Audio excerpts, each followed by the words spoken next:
everybody, how's it going? Today I'm going to be installing the RAS kit on my 2024 Silverado 2500. RAS is RoadActive suspension. I've teamed up with RAS on this project. They were kind enough to let me take one of their kits to install on my truck to test it out and review. They're located right here in the Charlotte region, which is where I live. Appreciate the folks over at RAS for supporting my channel and giving me some content to share with y'all. So what you see in front of you is their RoadActive suspension kit. Now, this is a helper spring that you install on your rear leaf springs of your truck to improve towing, stability, and performance. They are a set of bolt-on things, and I say things with an asterisk. These are quitely high engineered pieces of equipment. So we've got these two pairs of springs coupled with some connectors and bolts here. And this is a simple bolt-on installation. I'm going to walk you through it on my truck. Obviously this big coil spring here, there's a threaded rod with some nuts here that are going to be jammed down to tighten it. This end goes by where it attaches to your axle, and then we tighten it all up and adjust it a little bit, and then we move on and we tow some stuff. They do send, a set of installation instructions,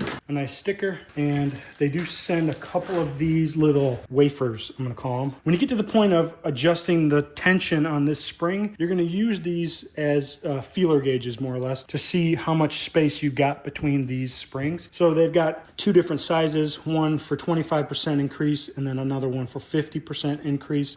Save those. They're not just, plastic that's junk in the bag. It's something that is important. If your kit doesn't have these for some reason, you can substitute like a dime and a nickel. I think the nickel is the same thickness as this black one, and the dime would be like the thickness of this one. And the part number for this kit on my truck is 3611-HD. Nicely packaged. There was actually another package that this came in so that when they do ship them, they are very well protected. I took out some of the other inside packing material a while ago when I unboxed this, but they come really, really nicely packaged. So when they do ship them out, there's less likely the possibility of damage during shipment. So a couple of quick facts before we get started on the installation. This is a 3-in-1 system. It is acting as a number one helper spring. So if your truck is older and your leaf springs are starting to sag, in the past I've installed helper springs, add a leaf in a truck to raise up the rear a little bit for older sagging trucks. That'll do the same thing here. So we are expecting a little bit of lift in the back after these are installed. Some of it will settle as we tow, or as we drive around rather, and it does help combat some of that sag when you're towing a heavy load. Keep that in mind. You are going to see a little bit of an increase in lift in the back of the truck just because of what it is doing to those leaf springs. Number two, it's acting as kind of a sway bar. It's going to help with that rear control when going over uneven roads. Honestly, it's going to help with stability in the rear. And then number three, it's acting as a sort of traction bar. So you've seen those big trucks, lifted off-road ones. They got big, huge traction bars that bolt to the axle and they bolt up to the frame to help keep those rear tires planted. This kit also helps with aiding in traction. So like I said, 3-in-1. You've got a helper spring, the stability, sway bar aspect, and then also the traction aspect. So that's pretty cool that it's all kind of built into one kit. The benefits of this kit obviously are going to be improved rear squat and bounce when towing and unloaded. So it's going to be improved stability across the board, loaded and unloaded. You should expect the same as or better ride when unloaded, which is a real plus. Improved road handling and stability, making RVing and trailering a lot safer. To give you that confidence when towing a heavy trailer down on the highway. It's going to reduce axle wrap, which is what helps with aiding in traction. Once you set it, you can make an adjustment, but it really is set it and forget it. So if you decide you do the 25%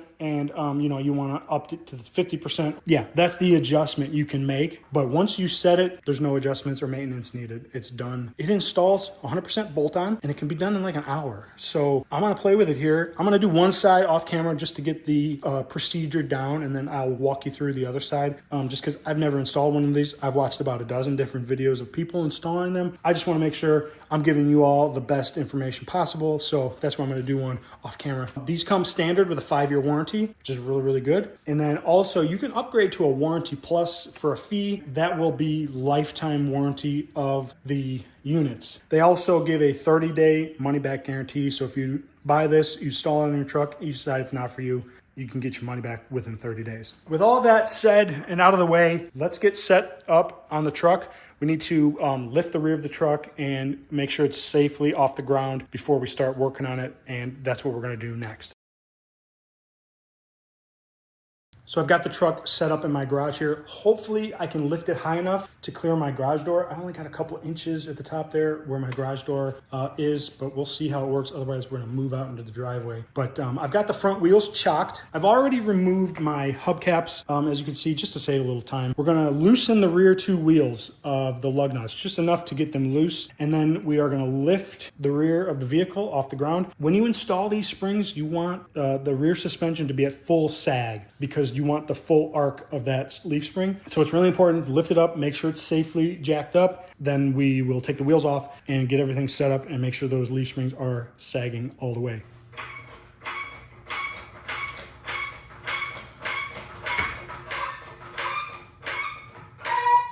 So I've got the truck lifted by the differential cover right now. I'm going to pop off those rear wheels. Then I'm gonna place my jack stands underneath the front mounting point of the rear leaf springs. I'll take the wheels off, and then I'm gonna lower the jack so that the differential drops down all the way.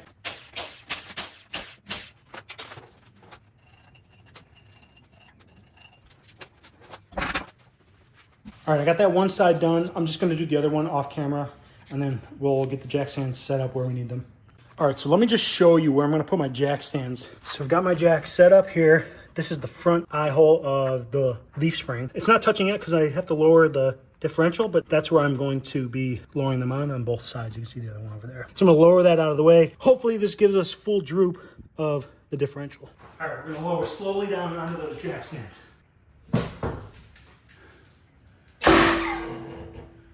And we are at full droop. I'm gonna double check my jack stands, make sure everything is good. Seems sturdy. Give the truck a shove.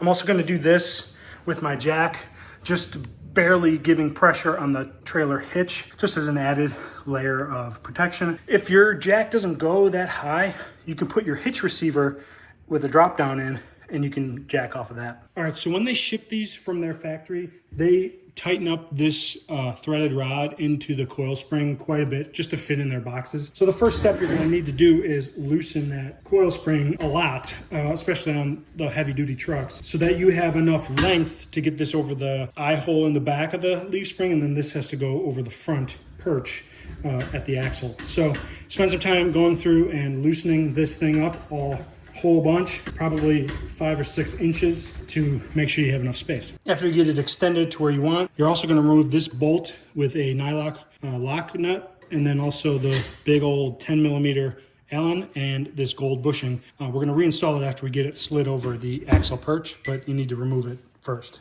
Once you have that thing extended out as much as you need, you're gonna take the back part, this hook looking majiggy bracket, and it's going to go over the rear mounting bolt perch for the rear leaf spring. You're going to get up in here, and since I've got these plastic wheel well liners, I need to come up underneath the bumper to get it lined up.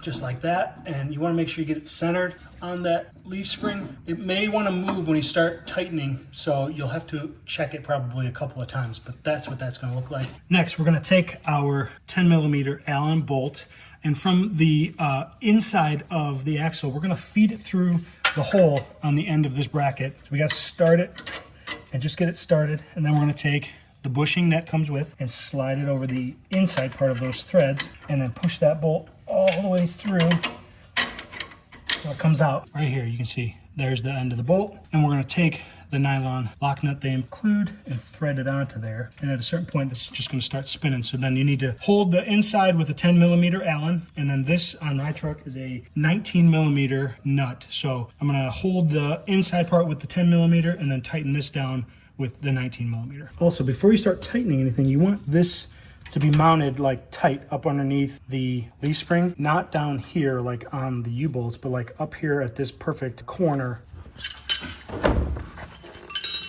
And actually something you can do to take some of the slop out of this is to push that up into that gap, or into that corner rather, and then tighten the coil just to put a little tension on it. So you gotta hold the threaded rod part of the coil, and then I'm just hand twisting the coil spring itself. So I've got my hand here twisting, I'm tightening this coil up just so that I can get it kind of snugged into place.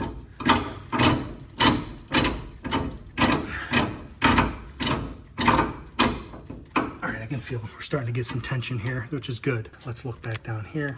I've got this now snugged up underneath the leaf, up against the perch, right in the corner, right exactly where I want it. And again, the back of this is still loose. You can see you're probably gonna have to double check that a couple times to make sure it stays centered on the perch in the back. But we can tighten down this now. It's kind of awkward to do it here. I wish I had a ratcheting 18mm, but I don't. It would make this a lot faster.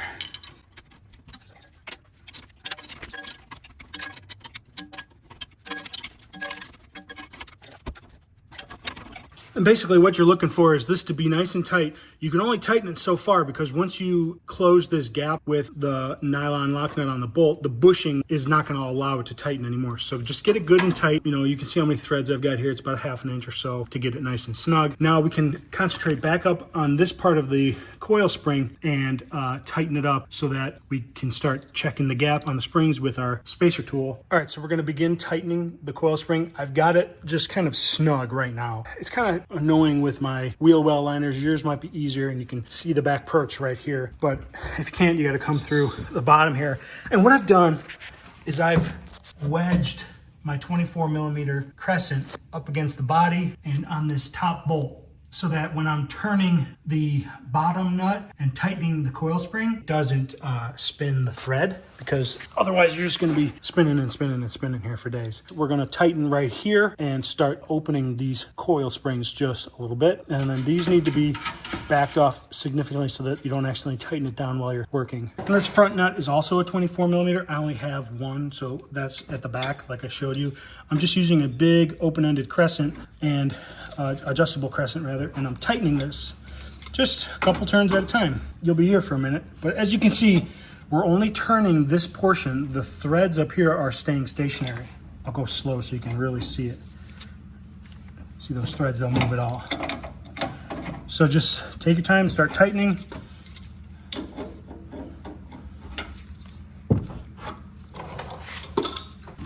So as I started tightening this, the back of that slipped off center. So I took a hammer and I just tapped it over so that it's back in center, because I've got tension on this now. It's not super tight, but there is tension, so I couldn't move it by hand. Just remember, you're gonna have to check that thing in the back on that rear mount a couple times to make sure as you're tightening, it stays center. Once you get enough tension on this, it's not gonna move anymore because it's pulling itself together.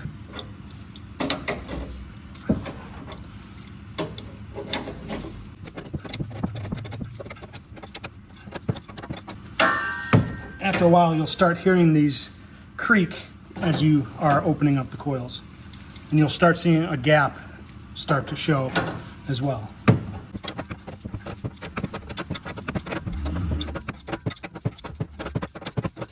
And I can start seeing spaces between these forming. I'm not sure if it's coming up on camera, but it's definitely starting to open up.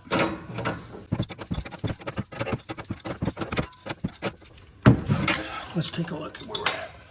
Like I mentioned, I'm using the white spacer to check the spacing here. That's a 25% increase, and I think we're about good. Now, the only thing, these last two coils, I don't think they're gonna move much because that's the end, but every other one, you want this thing to slide in nice and easy and make it even on both sides of the truck so that you don't have different spring tension on this thing. So I'm gonna call that good. So the next step is jamming down these two nuts on top of the coil. So we're gonna do one at a time. We're gonna do that one there. I want to tighten this guy. And you need to also hold this front spot so that you don't undo what you just did. So we got tight. We give it one more ugh, a dug, ugh, a dug. Okay, there's one. And then we're gonna jam this nut down on top of that one to hold it all together. Give it another hold here. Ugh, a dug. Ugh, a dug. So that's it for the installation. Now we can put the truck back together, put our wheels back on, and then check our ride height, go for a drive, check the ride height again, and then you're back in business, ready to roll. All right, so I've got the truck put back together. I need to put my wheel caps on. I've gotten everything tightened up. I have not driven it or moved it yet, and I measured the wheel fenders before and now after. Gained about 1 inch to the center of the wheel well. This is before settling, obviously. One other thing, I had to trim my wheel well liners just a bit because they were coming into contact with the spring. So I just trimmed them out just a hair, a little bit around on both sides. Nicely bolted in and in place. So yeah, I am gonna go for a drive right now and check the measurements again after it settles a bit. And then we'll do some other comparisons to loaded with my gooseneck trailer and unloaded, etc. So stay tuned. All right, so I'm over at my storage lot dropping off my gooseneck, and this is for before installing the Roadmaster suspension on the rear leaf springs. You can see the truck sags just a little bit. It's not perfectly level here, but you can tell it sags around 2.5 inches. I'm gonna set the camera up and you'll see how much this is gonna raise when I take the load of the trailer off.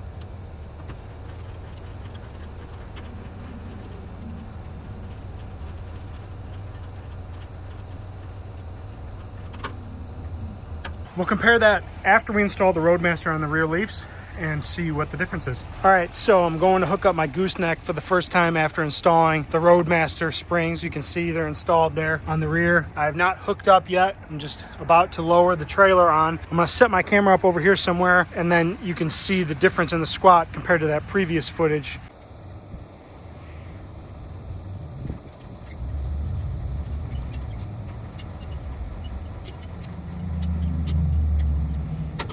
All right, so that's with the weight of the trailer fully on the truck. Let's take a look at where we're at here with the springs. Looks like it did lower some, and I am touching the wheel well liner. I need to trim out a little bit more there. Let's walk around the other side. And you can see we're on the gooseneck and the trailer is fully off the ground. So here we are on the other side. Better over here with the wheel well liners, but I should probably trim them out a little bit more. Let's look at that side-by-side comparison of the weight on the truck.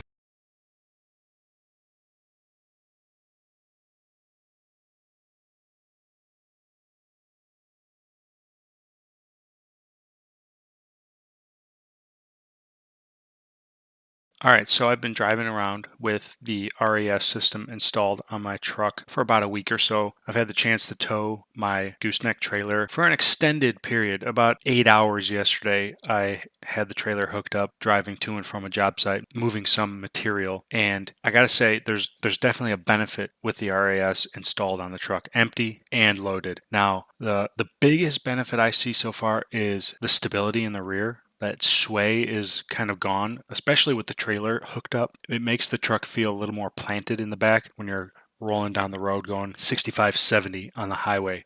The second biggest benefit I see is the traction when unloaded. Now, the Duramax is so powerful, it will spin the back tires even on dry roads if I goose it really, really well. After installing the RAS, I noticed the traction is a lot better when I goose it. The ride didn't really change that much that I can tell when unloaded, but as to be expected, same as or better. And then again, I also only have this thing set at the 25% capacity. I can crank it up to 40 or 50% using those spacers, the thicker spacers. And actually you can go to spacing them with both of them combined, which would be the maximum capacity of the springs. So keep that in mind. You can do the white spacer, you can do the black spacer, and then you can do both spacers combined, which would be the maximum capacity. This is a heck of a lot cheaper than installing a set of airbags on your truck, and is also a lot less complex. That involves wiring, air compressor, and that's also a lot more labor to install. This can be done in your garage on a weekend in an hour, and you're going to see the benefit right away. So again, I want to thank my friends at RoadActive Suspension for providing the part to test in today's video. Be sure to check out their website, www.roadactivesuspension.com. And always, if you like the video, give it a thumbs up. I would love it if you subscribe. Stay tuned for new videos. We'll see you next time. Later.